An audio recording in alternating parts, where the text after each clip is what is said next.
Students हमने functional foremanship किया, then हमने standardisation and simplification of work किया। अब जो टेक्निक्स बच गई हैं like method study, fatigue, time and motion study, छोटे छोटे टेक्निक्स हैं प्रोसीडिंग की जिसको हम मैनेजमेंट में ऑर्गेनाइजेशन में अप्लाई कर सकते हैं और इन स्टडीज़ को या टेक्निक्स को 1, नंबर 2, नंबर 3, नंबर 4, इन टेक्निक्स को हम कलेक्टिवली बोलते हैं वर्क स्टडी। और इस वर्क स्टडी या इस टेक्निक का जो बेनिफिट है, मैक्सिमम प्रोडक्शन करना मिनिमम कॉस्ट पे and getting best contribution from every factor. तो इसमें इस पर्टिकुलर वर्क स्टडी में जो स्टडीज़ इंक्लूडेड हैं वो है method, fatigue, time and motion study, right. तो अब इन स्टडीज़ का या इन टेक्निक्स का बेनिफिट क्या है। पहला, जैसे हम बात करते हैं मेथड स्टडी का, राइट। तो मेथड स्टडी का मतलब क्या है? मेथड स्टडी का मतलब है कि किसी भी प्रोसीडिंग को करने का एक वन बेस्ट मेथड आपको अप्लाई करना पड़ेगा। The method study technique of scientific management is conducted to find out the one best method or way of performing the job which keeps production cost minimum and makes maximum use of resources of the organization। मतलब किसी labour intensive industry के अंदर, production house के अंदर आपको ये find out करना पड़ेगा कि लेबर कॉस्ट को कैसे मिनिमाइज किया जा सकता है और प्रोडक्शन को कैसे मैक्सिमाइज किया जा सकता है। और जो मशीन इंटेंसिव और ओरिएंटेशंस हैं या प्रोडक्शन हाउसेज हैं, उनमें मशीन्स को कैसे बेटर यूटिलाइज किया जा सकता है, कौन सा ऐसा मेथड होगा, कौन सा ऐसा प्रोसीडिंग होगा जिसके थ्रू हम इसको बेटर वे में, एफिशिएंट और इफ़ेक्टिव वे में हम इसको यूज़ कर सकते हैं। तो कोई भी एक ऐसा method, for example how to cook Maggi, तो उसका मेथड क्या है? उस मेथड में हमें एक प्रोसीजर फॉलो करना पड़ेगा और procedure is having certain steps, step number 1, 2, 3, 4, 5, 6, 7, 8, right. तो सबसे बेस्ट मेथड कौन सा होगा? उस मेथड में जिसमें प्रोसीजर के अंदर नंबर ऑफ स्टेप्स कम होंगे और उसमें जो रिजल्टेंट मिल रहा है, जो आउटपुट मिल रहा है, वो इफ़ेक्टिव और एफिशिएंट है। यानी कि क्वालिटी से कॉम्प्रोमाइज़ नहीं करना, लेकिन मेथड आपको ऐसा चूज़ करना है जो बेस्ट मेथड हो, राइट। तो इसमें क्या है, ये आपको असेंबली लाइन को भी, यानी कि जहाँ पर प्रोडक्शन एक्चुअली हो रहा है उसमें भी आपको चेंजेस करने पड़ सकते हैं। उसके अकॉर्डिंग आपको अपने मेथड के अकॉर्डिंग असेंबली लाइन में चेंजेस करने पड़ सकते हैं, right.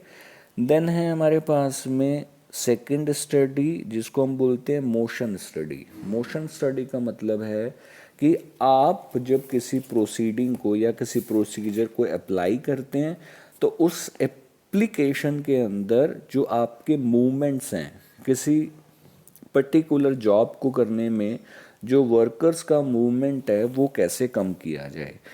So to determine the movements of workers when they are performing the job, तो वो मोशन स्टडी से निकलेगा, राइट।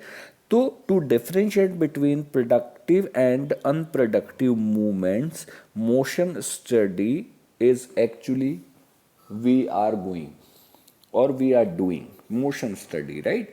तो उसमें अनप्रोडक्टिव मूवमेंट्स को या वेस्टफुल मूवमेंट्स को अपने को हटाना है ताकि उसमें हम जो टाइम लगा रहे हैं वो उसमें मूवमेंट्स या मोशन या उसको एक जगह से दूसरी जगह जाने में जो हमने कैलकुलेट किया है वो नंबर ऑफ मोमेंट्स आपको कम करने हैं। तो यहाँ पर क्या करना पड़ेगा, ये अब क्या करना है, to design suitable equipment and tools to minimise the unproductive movements of the worker. अब इससे बेनिफिट क्या होगा, इसमें क्या होगा, टू एलिमिनेट हम कर पाएंगे अनप्रोडक्टिव मूवमेंट्स को, और यहाँ पर to design the equipment tools furniture which minimise unproductive movements, right. तो मूवमेंट्स को कम करने के लिए जो हम स्टडी कर रहे हैं वो है motion study, right. Third one है हमारे पास में, this is called time study. जैसे नाम से समझ में आ रहा है कि किसी पर्टिकुलर प्रोसीडिंग को करने में कितना टाइम लग रहा है, उसको कैलकुलेट करने की जो स्टडी है वो है हमारे पास में टाइम स्टडी।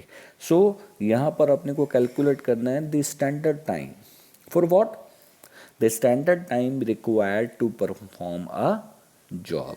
इससे क्या होगा, इससे हम एक टारगेट सेट कर सकते हैं वर्कर्स को कि इतने टाइम में आपको ये जॉब एग्जीक्यूशन आपको करना है। नो डाउट हमने बहुत सारी ऐसी टीवी चैनल्स के ऊपर ऐसी प्रोजेक्ट फाइल्स देखी होंगी और आपने ये देखा होगा कि वहाँ पर प्रोडक्शन प्लांट के अंदर या प्लांट लेआउट में मशीन्स का अरेंजमेंट ऐसा किया होता है कि उसके एग्जीक्यूशन में टाइम कम से कम लगे, और टाइम कम से कम लगे और उस कितना टाइम लगेगा वो कैलकुलेट करना आपको टाइम स्टडी के अंदर जज किया जाता है। एक जो सबसे इम्पॉर्टेंट बात और है वो आपको नोटिस करनी पड़ेगी, आपको नोट करनी पड़ेगी, वो ये कि किसी जॉब को परफॉर्म करने में कितने नंबर ऑफ वर्कर्स लगेंगे, ये भी हम टाइम स्टडी के ऑब्जेक्टिव्स में रखते हैं, राइट। तो इसमें अपने को कितना टाइम लगना और कितने नंबर ऑफ वर्कर्स अपने को कहीं चाहिए किसी जॉब को करने के लिए, वो भी टाइम स्टडी का ऑब्जेक्टिव है। तो आपने यहाँ पर अभी सीखा मेथड स्टडी, वो एक ऐसी टेक्निक है जो बेस्ट मेथड आपको फाइंड आउट करके देगी, या आपको फाइंड आउट करना पड़ेगा किसी जॉब को एग्जीक्यूट या परफॉर्म करने के लिए, राइट। तो हमने नो डाउट ये देखा कि सबसे बेस्ट मेथड हम चूज करेंगे जिसमें हम इफेक्टिव और एफिशिएंसी डेवलप कर सकते हैं। सेकंड, आपको मूवमेंट्स कम करनी है, यानी कि मोशन स्टडी आपको करनी पड़ेगी, अनप्रोडक्टिव मूवमेंट्स को एलिमिनेट करना है। थर्ड वन क्या है, टाइम स्टडी, कितने नंबर ऑफ वर्कर्स चाहिए और पर्टिकुलर किसी जॉब को करने के लिए स्टैंडर्ड टाइम क्या होगा वो आपको, क्योंकि इस पे आपके एम्प्लॉयज़ का परफॉर्मेंस को अप्रेज करने का भी आपको एक पॉइंट आउट मिल जाएगा कि आपने ये टाइम कम में या ज़्यादा में किया है, तो उसके अकॉर्डिंग आप वर्कर्स की एफिशिएंसी को या उनके परफॉर्मेंस को जज कर सकते हो। Then the last one in that work study is called fatigue study. Fatigue is जिसमें जब वर्कर्स किसी जॉब को एग्जीक्यूट कर रहे हैं और वो दूसरी जॉब को परफॉर्म करने वाले हैं, तो उनके बीच में आपको टाइम इंटरवल देना है और कितना देना है, राइट। तो उससे क्या है, ये साइंटिफिक टेक्निक ये आपको बताती है कि इसमें आपके वर्कर्स की परफॉर्मेंस जो है ना वो एनहांस हो सकती है। वो इंटरवल्स जो है ना, वो रेस्ट इंटरवल्स आपकी परफॉर्मेंस को, आपके वर्कर्स की परफॉर्मेंस को एनहांस कर सकते हैं, उनकी एफिशिएंसी को बढ़ा सकते हैं। तो वो कितना इंटरवल होना चाहिए, उसके पर्टिकुलर में गैप कितना होना चाहिए एक प्रोसीडिंग से दूसरी प्रोसीडिंग के बीच में, यानी कि शिफ्ट जब लगती है तो उन शिफ्ट के बीच में कितना इंटरवल देना है उनको, तो वो पर्टिकुलर फटीग स्टडी का ऑब्जेक्टिव है। तो इसका पहला ऑब्जेक्टिव जो आप नोट करोगे वो ये, to set rest intervals. Second is to set number, frequency and duration of rest intervals.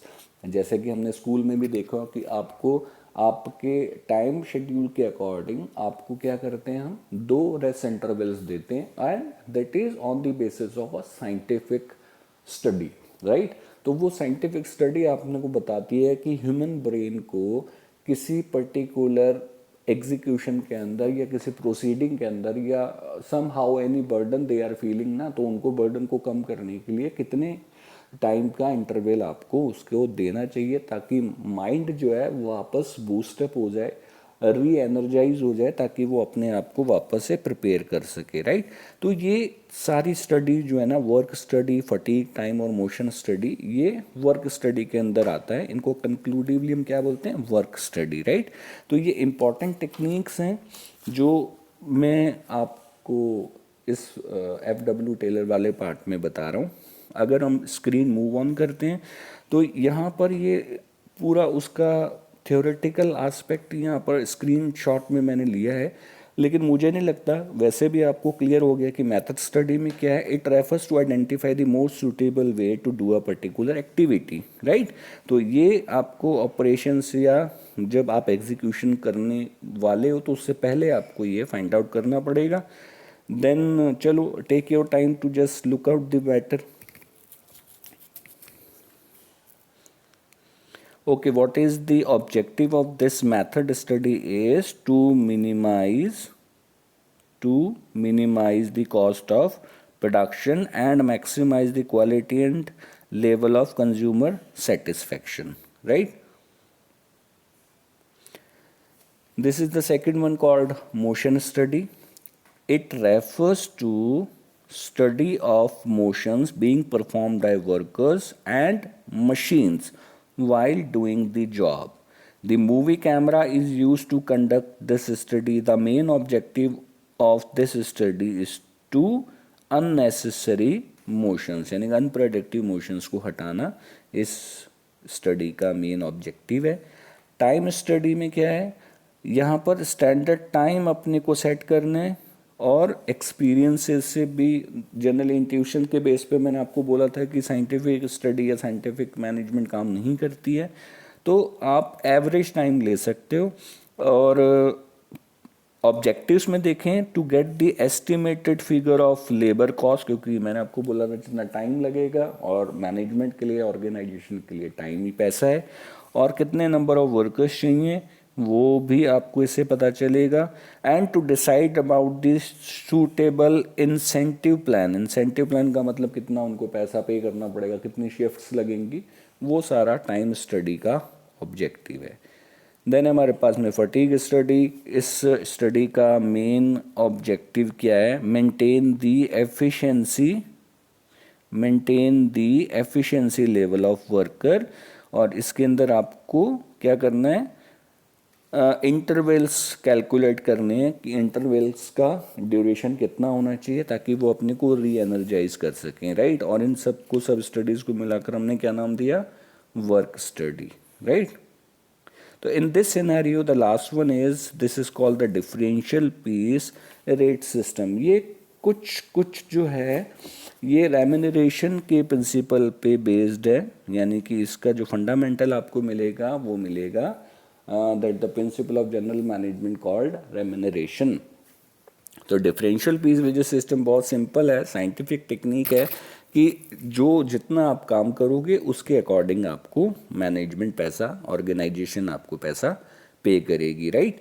तो ये डिफरेंशियल पीस वेजेस सिस्टम है। फॉर एग्जांपल, अगर कोई पर्टिकुलर वर्कर जो है वो 5 घंटे काम कर रहा है और एक 6 घंटे और एक 8 घंटे काम कर रहा है, तो नो डाउट इन शिफ्ट्स का ड्यूरेशन चेंज हो रहा है, तो उसके अकॉर्डिंग हम क्या करेंगे, उसके अकॉर्डिंग हम उनको पेमेंट देंगे, राइट। तो this scientific technique of differential piece rate system emphasize on paying different rate of wages for efficient and inefficient employees. The technique of differential wage rate system insists on paying different rate of wage to efficient and inefficient employees.